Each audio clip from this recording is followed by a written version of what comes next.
कहानी की शुरुआत में हम एक एलिसा नाम की लड़की को देखते हैं जो कि यूएस की सीक्रेट लैब में काम करती है।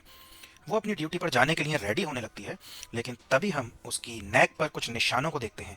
दरअसल ये निशान बचपन में हुए एक एक्सीडेंट की वजह से बने हैं, जिससे अब वो बोल नहीं सकती है और लोगों से बात करने के लिए वो साइन लैंग्वेज का इस्तेमाल करती है। डेली अपने काम पर जाने से पहले वो अपने नेबर गिल्स को खाना देती है क्योंकि वो अकेले रहते हैं। अब वो लैब पहुंच जाती है जहां पर उसकी फ्रेंड जेल्डा पहले से ही अटेंडेंस की लाइन में उसके लिए जगह बना के रखती है।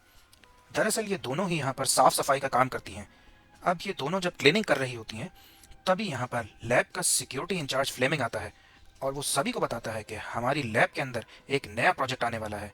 और तभी कुछ लोग एक बहुत बड़ा सा बॉक्स लैब के अंदर लेकर आते हैं जिसके अंदर पानी भरा हुआ होता है।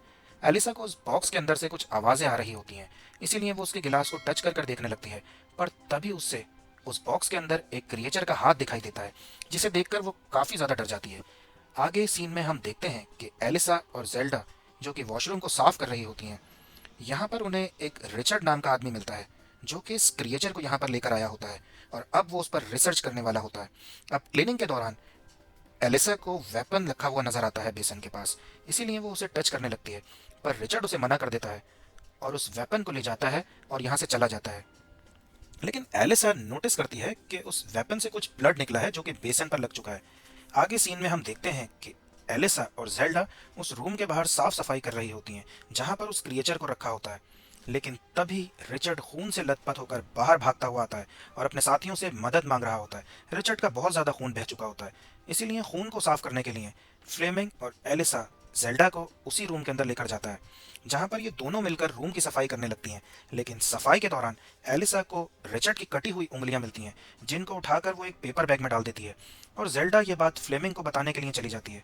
एलिसा जब रूम के अंदर अकेली होती है, तभी उसकी नज़र उस ग्लास के बॉक्स के ऊपर जाती है जिसके अंदर वही क्रिएचर मौजूद होता है। वो देखने में बिल्कुल इंसानों की तरह लग रहा था, जिसे देखकर एलिसा काफ़ी ज़्यादा हैरान हो जाती है। यहाँ पर वो नोटिस करती है कि उसकी बॉडी के ऊपर एक जख्म का निशान भी है। तो दोस्तों, इस मूवी एक्सप्लेनेशन में मजीद आगे बढ़ने से पहले अपने तमाम नए आने वाले फ्रेंड से रिक्वेस्ट है कि सबसे पहले अपने चैनल फिल्म गली को सब्सक्राइब करें और बेल आइकन को भी प्रेस कर दें ताकि हमारी कोई भी नई आने वाली वीडियो आपसे मिस ना हो। तो चलिए चलते हैं अपनी कहानी की तरफ। समझ जाती है कि ये काम यकीनन रिचर्ड ने ही किया है।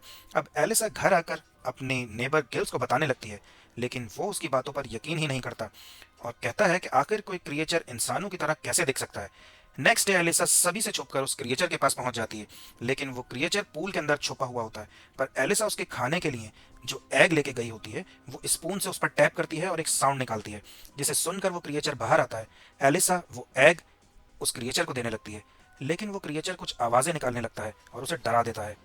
लेकिन एलिसा उस एग को पूल के पास रख देती है और उसे अपनी साइन लैंग्वेज में समझाने लगती है कि ये एग सिर्फ तुम्हारे लिए है, इसीलिए तुम्हें इस अंडे को खा लेना चाहिए। तब वो क्रिएचर उस एग को लेकर पानी में वापस छुप जाता है और एलिसा बाहर आ जाती है। लेकिन लैब से बाहर निकलते वक्त उसे कुछ लोग देख लेते हैं, जिससे रिचर्ड उसे अपने ऑफिस में बुलाता है और एलिसा पर गुस्सा करता है और उससे इस बारे में सवाल करने लगता है। लेकिन उसके सभी सवालों के जवाब एलिसा के जेल्डा देती है। रिचर्ड उसे पूछता है कि आखिर वो अपने सवालों के जवाब खुद क्यों नहीं दे रही है। तब जेल्डा उसे बताती है कि वो बचपन से ही म्यूट है, जो कि बोल नहीं सकती। यहाँ पर रिचर्ड एलिसा की गर्दन पर बने निशानों के बारे में भी पूछता है, जिससे जेल्डा उसे बताती है कि ये निशान बचपन में उसे एक एक्सीडेंट की वजह से मिले थे और तभी से वो बोल नहीं सकती। और दूसरी तरफ हम देखते हैं कि वो क्रिएचर जो कि बॉयल एग के छिलके को अपने पास रखकर एलिसा की साइन लैंग्वेज को रिपीट कर रहा होता है। ये बात देखकर हमें पता चलता है कि वो उसे पसंद करने लग गया। नेक्स्ट डे एलिसा फिर से उससे मिलने के लिए जाती है और इस बार वो उसके लिए अपने साथ एक म्यूजिक इंस्ट्रूमेंट भी लेकर आती है और वो इस बार भी एक बॉयल एग को पूल के पास रख देती है और म्यूजिक ऑन कर देती है, जिसे सुनकर वो क्रिएचर अपना हाथ पानी से बाहर निकालता है और उस एग को उठाकर ले जाता है। लेकिन एलिसा जब म्यूजिक बंद कर देती है, तब वो क्रिएचर बाहर आता है और उसे म्यूजिक ऑन करने के लिए कहता है। इसलिए एलिसा वापस म्यूजिक ऑन कर देती है और ये दोनों ही साइन लैंग्वेज में एक दूसरे से बातें करना स्टार्ट कर देते हैं। नेक्स्ट डे एलिसा उस क्रिएचर की लैब की सफाई कर रही होती है और सफाई करते हुए वक्त वो उस क्रिएचर से साइन लैंग्वेज में बातें करने लगती है। लेकिन इनको बात करते हुए एक डॉक्टर देख लेता है जिसका नाम रॉबर्ट था। दरअसल वो काम तो यूएस गवर्नमेंट के लिए करता है, लेकिन असल में वो एक रशियन जासूस होता है। अगले दिन एलिसा फिर से उस क्रिएचर से मिलने के लिए आती है, लेकिन वो इस बार भी पानी में होता है। लेकिन जब वो पानी से बाहर आता है तो वो काफ़ी ज़्यादा जख्मी होता है। ये बात देखकर एलिसा काफ़ी परेशान हो जाती है। अब तभी उसे किसी के अंदर आने की आहट महसूस होती है, इसलिए वो लैब के अंदर ही छुप जाती है। यहाँ पर वो देखती है कि रिचर्ड अंदर आता है और उस क्रिएचर को बुरी तरह से टॉर्चर करना स्टार्ट कर देता है। अब थोड़ी देर के बाद यहाँ पर जनरल भी आ जाते हैं और वो रिचर्ड से उस क्रिएचर की हिस्ट्री के बारे में पूछने लगते हैं। रिचर्ड उसे बताते हैं कि ये क्रिएचर हमें अमेज़न के जंगलों से मिला है, जहाँ पर रहने वाले लोग इनको अपना भगवान मानते हैं और इनकी इबादत करते हैं। यहाँ पर हॉस्पिटल एलिसा को छुपा हुआ देख लेता है, लेकिन वो इस बात तो किसी को भी नहीं बताता। अब जाने से पहले जनरल रिचर्ड से कहते हैं कि तुम्हें अपनी रिसर्च को इस क्रिएचर के ऊपर जल्द ही मुकम्मल करना होगा, क्योंकि रशिया भी इस प्रोजेक्ट पे काम कर रहा है और ये बात मैं नहीं चाहता कि रशिया यूएस से पहले अपनी इस रिसर्च को पूरा करके कामयाबी हासिल कर ले। एलिसा ये बात सुनकर काफ़ी परेशान हो जाती है, इसीलिए वो अपने पड़ोसी गिल्स के पास जाकर उससे मदद मांगती है, जिससे वो इस क्रिएचर को इस लैब से बाहर निकाल सके। लेकिन वो उसकी मदद करने से इनकार कर देते हैं, क्योंकि उस क्रिएचर को लैब से बाहर निकालना कोई आसान काम नहीं है। पर एलिसा जब उदास हो जाती है तो तब वो उसकी मदद करने के लिए तैयार हो जाता है, क्योंकि वो एलिसा को उदास नहीं देख सकते। दूसरी तरफ हम देखते हैं हॉस्टेलर को, जो कि अपने रशियन बॉस के साथ होता है। यहाँ पर उसका बॉस उससे कहता है कि उस क्रिएचर को जल्द ही खत्म कर दो, क्योंकि क्रिएचर के मरते ही यूएस की रिसर्च अधूरी रह जाएगी। इधर गिल्स एलिसा के साथ मिलकर उस क्रिएचर को लैब से बाहर निकालने का प्लान बना रहे होते हैं। अब एलिसा क्रिएचर के पास पहुंच जाती है और उसे खोलने लगती है, लेकिन तभी यहाँ पर हॉस्टेलर भी पहुंच जाता है और वो उसकी मदद करने के लिए कहता है।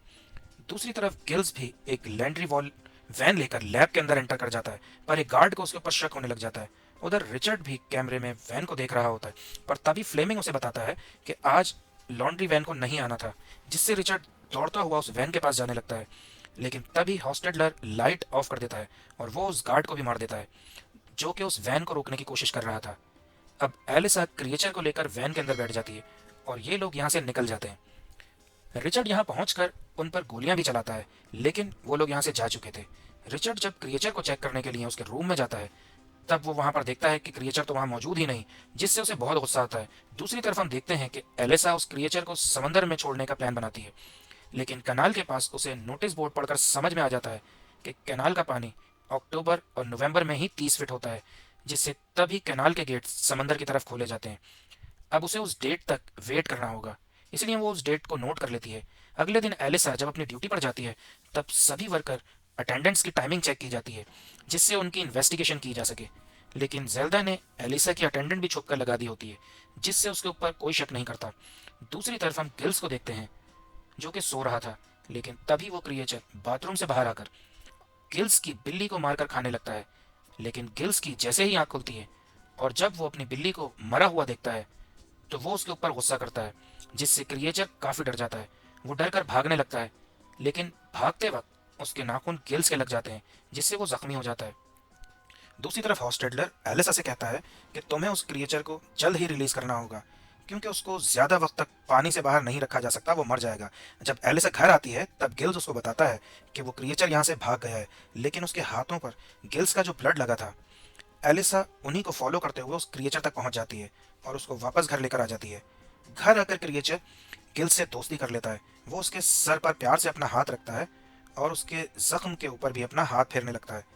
अगले दिन गिल्स जब अपने जख्मों को चेक करता है, तो वो ये बात देखकर हैरान रह जाता है कि उसका जख्म तो बिल्कुल पूरी तरह से ठीक हो गया है और उसके सर पर भी बाल आ चुके हैं। अब जैसे जैसे वक्त गुजरता है, एलिसा और वो क्रिएचर दोनों ही एक दूसरे को पसंद करने लगते हैं, लेकिन पानी से ज्यादा वक्त दूर रहने पर वो क्रिएचर की तबीयत अचानक खराब होने लगती है। इसीलिए एक दिन एलिसा बाथरूम के सभी होल्स बंद करके उसमें पानी भरने लगती है और यहाँ पर ये दोनों एक दूसरे के करीब भी आ जाते हैं। लेकिन बिल्डिंग पुरानी होने की वजह से नीचे के फ्लैट में पानी लीक होना शुरू हो जाता है, जिससे नीचे के फ्लैट वाले कंप्लेन करने लगते हैं। अब गिल्स जैसे ही बाथरूम का दरवाज़ा खोलता है, तो वो दोनों ही एक दूसरे के साथ रिलेशन बना रहे होते हैं, इसीलिए गिल्स उन्हें डिस्टर्ब नहीं करता और बाथरूम का दरवाज़ा वापस बंद कर देता है। दूर से जनरल रिचर्ड को वार्निंग देता है कि उसे 36 घंटे में उस क्रिएचर को किसी भी तरह ढूंढ कर ख़त्म करना होगा। रिचर्ड का शक हॉस्टेडलर पर होता है, इसीलिए वो उसे फॉलो करने लगता है। वो देखता है कि हॉस्टेडलर का रशियन बॉस उसके गोली मार देता है, क्योंकि वो अभी तक उस क्रिएचर को नहीं मार पाया है। लेकिन रिचर्ड गाड़ी से बाहर आकर उसके रशियन बॉस के गोली मार देता है और वो हॉस्टेडलर को जख्मी हालत में टॉर्चर करते हुए उससे उस क्रिएचर के बारे में पूछने लगता है। तब वो उसको बता देता है कि उस क्रिएचर के बारे में एलिसा और जेल्डा को पता है। अब रिचर्ड जेल्डा के घर जाकर उसके हस्बैंड को भी टॉर्चर करने लगता है, जिससे वो उसे बता देता है कि वो क्रिएचर एलिसा के पास है। लेकिन रिचर्ड के जाते ही जेल्डा एलिसा को कॉल करके बता देती है कि रिचर्ड को सब कुछ पता चल चुका है। इसीलिए एलिसा उस क्रिएचर को लेकर वहां से निकल जाती है। लेकिन रिचर्ड जब उसके घर पहुंचता है तब वो कैलेंडर पर लिखे नोट को देखकर समझ जाता है कि वो कैनाल की तरफ गई है। दूसरी तरफ एलिसा और गिल्स उस क्रिएचर को लेकर कैनाल तक पहुंच जाते हैं और एलिसा उसे आखिरी बार गुड बाय बोलते हुए यहाँ से जाने के लिए कहती है। लेकिन तब ही रिचर्ड यहाँ पर आकर गिल्स के ऊपर हमला कर देता है। इसके साथ ही वो एलिसा और उस क्रिएचर को भी गोली मार देता है। पर तभी गिल्स एक भारी चीज से उस पर हमला कर देता है, जिससे रिचर्ड वहीं पर गिर जाता है। अब वो क्रिएचर उठकर खड़ा हो जाता है। वो जैसे ही अपने जख्म के ऊपर हाथ फेरता है, उसका जख्म पूरी तरह से हील हो जाता है और वो भर जाता है। अब वो रिचर्ड के पास आकर उसकी गर्दन पर वार करता है, जिससे उसकी मौत हो जाती है। गोली लगने से एलिसा की मौत हो चुकी थी, इसीलिए वो क्रिएचर एलिसा को भी अपने साथ पानी में लेकर जंप कर देता है।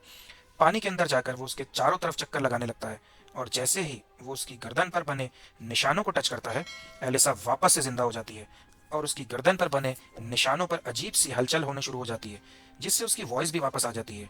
और इसी सीन को दिखाते हुए मूवी का एंड हो जाता है।